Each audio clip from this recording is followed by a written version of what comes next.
Welcome to SSP TV5 news channel. Bhagyanagar Ganesh సమితి elevator corridor నిర్మాణం వల్ల దేవాలయాలు నష్టపోకుండా చర్యలు తీసుకోవాలి. పారడైస్ నుండి మేడ్చల్, జేబీఎస్ నుండి షామీర్పేట వరకు ఎలివేటర్ కారిడార్ల నిర్మాణం చేస్తున్నట్లు తెలంగాణ ప్రభుత్వం తెలిపింది.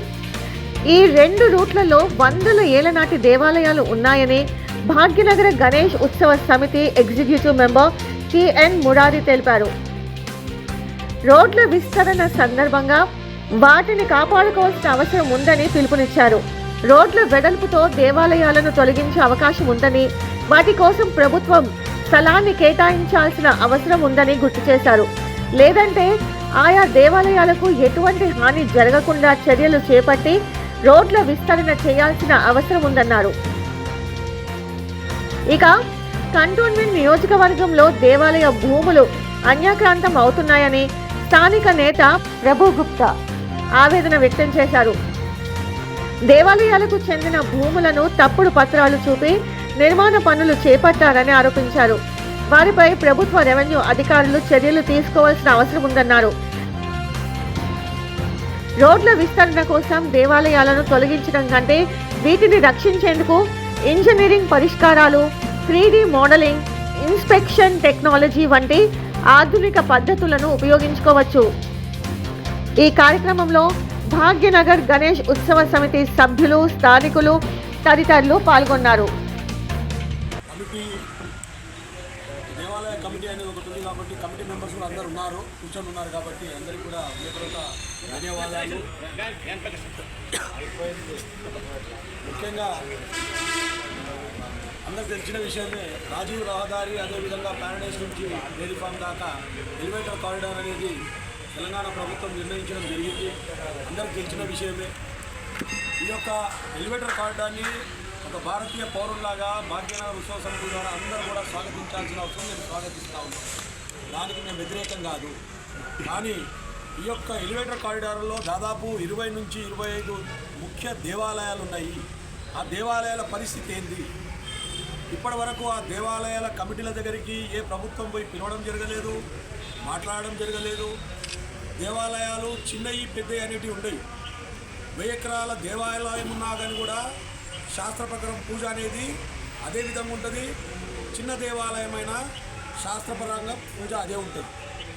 మేము ప్రభుత్వాన్ని వాళ్ళు అడుగుతూ ఉన్నాము, ఆ దేవాలయాలను తీయాలనే ఆలోచన మీకుంటే మేము దాన్ని వ్యతిరేకిస్తున్నాము, మీరు ఆల్టర్నేట్ ఏదైనా చూసుకోవాల్సిందిగా మేము వాళ్ళకి విజ్ఞప్తి చేస్తూ ఉన్నాము.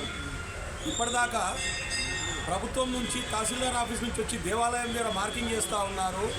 ఆ మార్కింగ్ చేస్తున్నప్పుడు దేవాలయ కమిటీ వాళ్ళు అడుగుతుంటే మాకు తెలియదండి, మేము ఒట్టి మార్కింగ్ చేసి వెళ్ళిపోతాం. ఇదొక ఆశ్చర్యకరమైన విషయము. ఈ రకమైన ఆన్సర్లు ఇవ్వడము చాలా బాధాకరమైన విషయం. అదేవిధంగా ఇవాళ మేము కోరుతూ ఉన్నాము, ఏ రకంగా అయితే మీరు అలైన్మెంట్ చేస్తూ ఉన్నారు, ఇదే అలైన్మెంట్లు ఇవాళ RRRలో కూడా చేస్తూ ఉన్నారు. అక్కడ పెద్ద పెద్ద బడా రాజకీయ నాయకుల యొక్క ఫ్యామిలీస్ పొలాలు పోతున్నాయని, జాగాలు పోతున్నాయని చెప్పేసి మీరు అలైన్మెంట్ అనేది చేంజ్ చేస్తున్నప్పుడు, దేవుడు అనేవాడు అందరికీ కూడా ఆత్మీయుడు కాబట్టి దీన్ని కూడా మీరు అదే విధంగా చేయాల్సిందిగా మేము ప్రభుత్వాన్ని కోరుతూ ఉన్నాము. కారిడార్లో దాదాపు 100 సంవత్సరాల దేవాలయాలు ఉన్నాయి.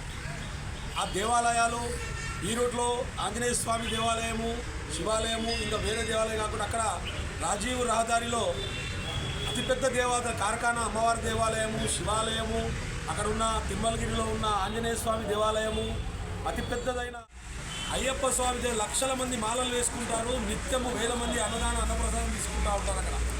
ఆ దేవాలయం కూడా ఇప్పటివరకు కమిటీ వాళ్ళని కూర్చోబెట్టింది లేదు. ఇతర మతస్థులకు అందరూ బాగుండాలనే ఆలోచనలో మేము ఉంటాం కాబట్టి ఇతర మతస్థులతో మీరు ఏం మాట్లాడుతున్నారో అది ఇప్పుడు కాకుండా బయట తెలుస్తుంది. కాబట్టి మేము దాన్ని ఏది కూడా మేము వ్యతిరేకిస్తలేము. దయచేసి డెవలప్మెంట్కి మేమందరం కూడా సహకరిస్తాము. కానీ ఆ దృష్టిలో మీరు పెట్టుకొని దేవాలయాలను మీరు తీద్దామంటే మాత్రము మేము హిందూ సమాజం అంతా కూడా రోడ్డు మీదకి ఎక్కుతుందని చెప్పి కూడా మేము విజ్ఞప్తి చేస్తూ ఉన్నాము. కాబట్టి ప్రభుత్వాన్ని మరొకసారి మేము విజ్ఞప్తి చేస్తూ ఉన్నాము, ఆల్టర్నేట్ ఏదైనా చూడండి. రెండవ విషయము, ఈ యొక్క దేవాలయము చిన్నతోకట సంజీవ ఆంజనేయ స్వామి దేవాలయము చాలా అతి పురాతనమైన దేవాలయం. కొన్నేళ్ల నుంచి మేము ఈ యొక్క దేవాలయం కోసము అక్రమంగా ల్యాండ్లు కబ్జా చేయడం జరిగింది. ఇవన్నీ కూడా మేము ఆల్రెడీ మీకు గతంలో కూడా ప్రెస్ మీట్లు పెట్టి మీకు అందరికీ కూడా చెప్పడం జరిగింది. మీ అందరికీ కూడా ఈ యొక్క దేవాలయం విషయం తెలుసు.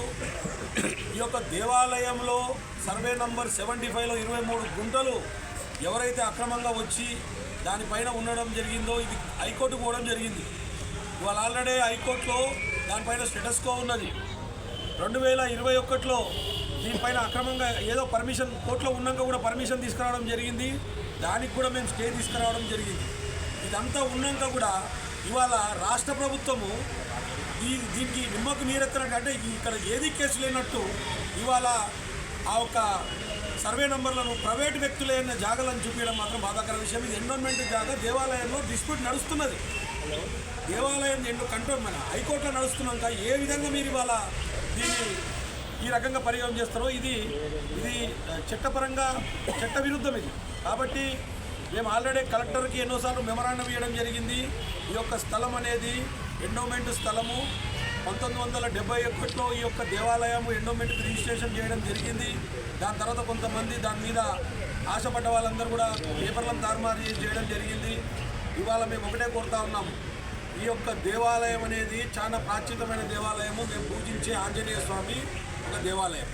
ఇక్కడ మేము నష్టపరిహారాల కోసము లేకపోతే దానికోసం మేమేం మాట్లాడతలేము. మేము మాట్లాడేది దేవాలయాల జోలికి రావద్దు. ఈ దేవాలయ జోలికి వస్తే మా ప్రాణాలు ఇవ్వడానికి కూడా మేము సిద్ధంగా ఉన్నామని చెప్పి కూడా మీ అందరికీ విజ్ఞప్తి చేస్తాం.